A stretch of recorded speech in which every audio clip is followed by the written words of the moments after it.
Have you ever dived on a shipwreck? For most people, the answer is no. The common belief is that in order to dive on a high-quality shipwreck, you need to scuba dive way out at sea in super deep water. But what if I told you that I discovered not one, but 2 shipwrecks super close to shore? Welcome to Nautical Nick. Today, we're going to be spearfishing and freediving in the pristine kelp forest of Catalina Island, where we stumble upon a couple of well-preserved shipwrecks. Then, we'll dive into the mystery of why Catalina's coastline is littered with wrecks just like the ones I found. Before we start, if you haven't already, make sure to subscribe to help me grow my channel. So, let me set the scene. It's October 4th, 2025 at 2 p.m. It's a warm, sunny day, and it's 3 hours after low tide and rising. The visibility is absolutely incredible at 40 plus feet. The location of our dive is Pebbly Beach, which is just outside the main city of Avalon. The main targets today are calico bass and California sheephead, 2 of the most iconic fish of the California kelp forest. Calico bass, aka kelp bass, are masters of camouflage. They always hang tight to structure and they rarely leave the safety of their rocky dens for very long. Plus, their color changing abilities are really impressive. They can mimic their surroundings and blend in very well. On top of all that, they're very cautious of people.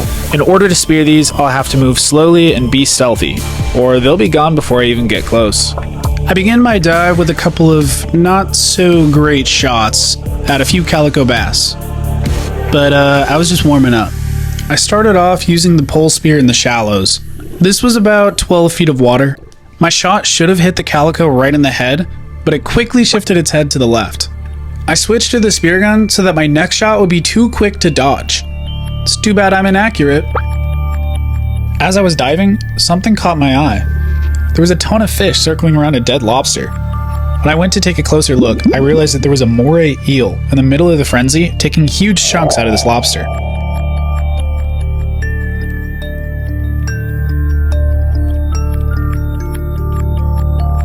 On the outskirts of the feeding frenzy, I noticed a huge calico bass that was probably waiting to ambush some of the distracted fish. Little did it know, I was about to ambush him. I nailed it with a perfect shot to the skull.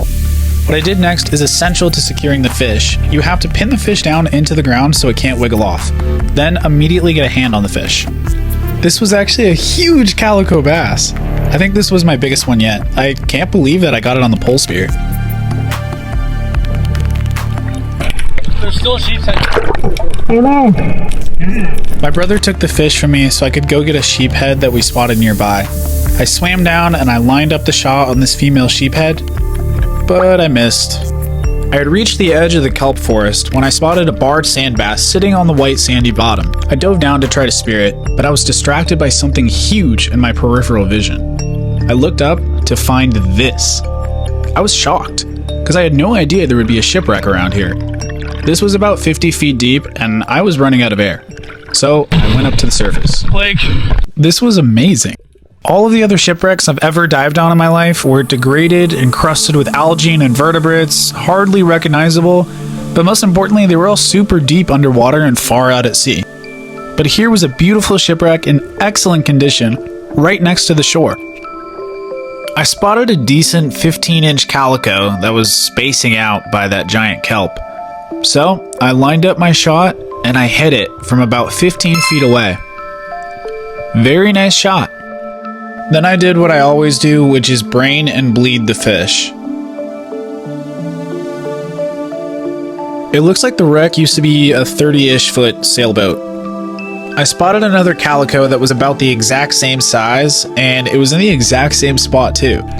So I sniped that guy also. Alright, it's time to dive all the way to the bottom and fully check out this boat. Unfortunately, I wasn't wearing a weight belt, so it took a lot of effort to dive 50 feet down. I was fighting the buoyancy of my 4-3 wetsuit the whole way.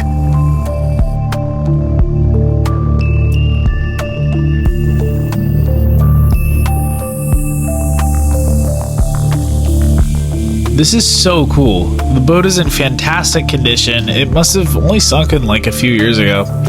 There's no signs of decay, just a ton of algae. Even that motor doesn't have that much rust on it. If any of you are familiar with outboard motors and recognize this one, Please let us know what it is in the comments. This is the best shot that I got of the name of the boat. I've been trying to decipher what it says, but I got stuck. I'm pretty sure the first letter is a V, and the next two letters I don't know. And then the rest I think is I-N-T-E. My best guess is Vicente, V-I-S-I-N-T-E. But I'd love to hear what you guys think it is in the comments. So underneath the boat we have a bunch of large half moon in the area, but I'm not targeting those. I spotted a sargo, which is a great find. I took a shot, but unfortunately I missed.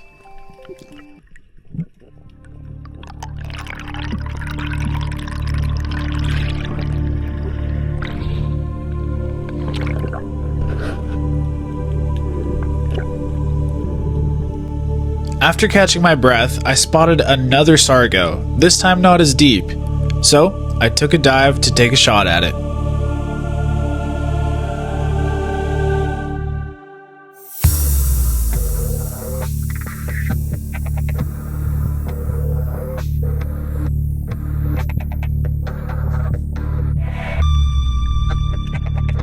And yet another miss on the sargo. In my experience, sargos are pretty hard to shoot. It's pretty cool that I came across this shipwreck by accident, but as it turns out, if you're snorkeling around Catalina's coast, you have pretty good odds of stumbling upon a wreck. After doing some digging, it turns out that Catalina has a ton of shipwrecks, with an unusually high amount of boats wrecking here each year. For decades, local divers have tried to piece together a complete record of Catalina's wrecks, with their names, histories, and exact locations. But nobody has ever been successful, and many shipwrecks have still never been found. I found a YouTuber named Vistas Below, who's a Catalina local, and he's been documenting these wrecks for 10 years. Here's some of his footage.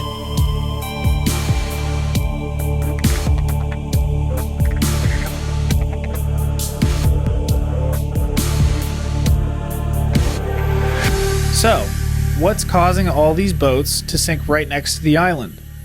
There are two main reasons. The first and less common reason is that boats are sometimes sunken intentionally for the enjoyment of divers. Catalina is a very popular tourist destination, and two of the main attractions are snorkeling and scuba diving. Casino Point Dive Park has 5 deliberately sunken ships, just to create an interesting environment for diving, and it creates more structures for marine life. The second reason is fascinating, and it's the main cause of all these shipwrecks. The reason for all these wrecks is the Santa Ana winds. If you've never been to this region, you likely have no idea what the Santa Ana winds are. So let me tell you about them. To understand our Santa Ana wind event, we first must understand our unique topography here in Southern California. The Santa Ana winds are powerful, hot, and extremely dry wind forces that blow west from the inland deserts of SoCal towards the coast. They're known to reach hurricane-level speeds of up to 100 miles an hour, and they can blow day and night consistently for several days straight. These winds can be extremely dangerous. At one stage, around 340,000 people were without power, and streets were blocked by fallen trees. City officials say at least 40 buildings had been so badly damaged they'd have to be demolished. They tend to concentrate and peak in their force around Catalina and the other Channel Islands. The Santa Ana winds are infamous for turning up the coastal seas and creating rough, turbulent water.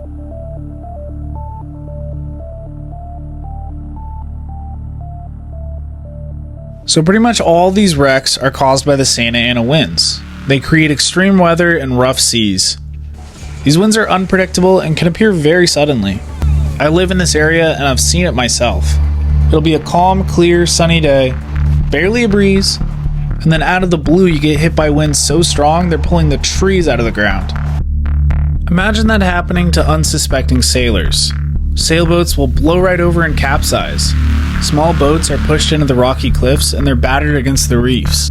Rogue waves are generated that can tip over even the largest vessels. That's what they're dealing with. To summarize, the spontaneous and terrifying Santa Ana winds converge upon Catalina Island, creating an absolute boatload of sunken ships, with new wrecks appearing every single year.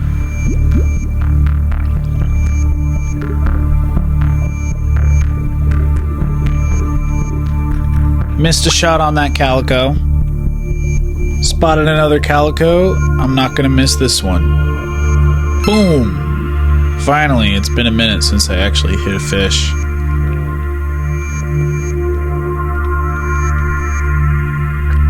The sun went down and it was starting to get dark. I was on my way back to shore when I stumbled upon another shipwreck. It was so dark that I didn't really stick around to film more of it, but from what we can see here, it's pretty much identical to the previous shipwreck. In fact, the only way that I know for sure that it's a different one is because it's in about 25 feet of water instead of 50. I took a good long look at the shoreline here, so y'all could come and see the shipwreck for yourself if you happen to find yourself in Catalina. Right before I reached the shore, I shot one last calico bass for the day.